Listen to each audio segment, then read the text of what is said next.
yan si Juan ba nagtitinda na rin ng bulaklak doon? Sino? Si Ann? Oo. Ayan, oo. Si Panggalatok na ng makaunat. Palatok. Lalo bulaklak na naman. Siya to. Kahit Pangkukulang ng mga Hindi. dati talaga alam nila. alam naman may kapalit naman yun. Di naman yung madadala sa langit lahat yun. Puro pangkukulang lang ng mga yan. Tayo na, may extra nga ako doon sa iskinita namin na 2 araw.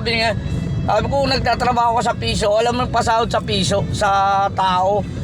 2 araw, 200. Sabi ko sa inanay, kung bumiyahin na lang ako na, itangin, hindi lang 200 yan.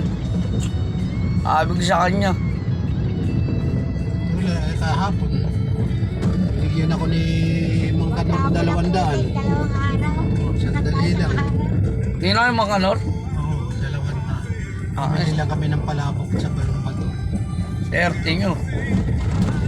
Sabi ko, bibigay mo ito sa akin. 150 lang yun, di ba? Tapos, yung sukli mo, hindi mo na kukunin. Hindi, sa'yo na yan. Sabi ko, sandali lang tayo ah. Dali lang yun. Kasi ano na, tinawag na yun.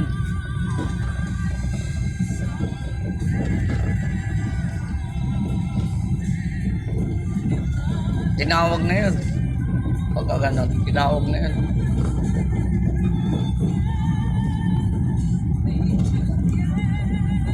Ako na ikaw, sparring neto, batang-bata, hindi ko natakot sa bayanihan. Pilapay pa naman. Ito, sparring no.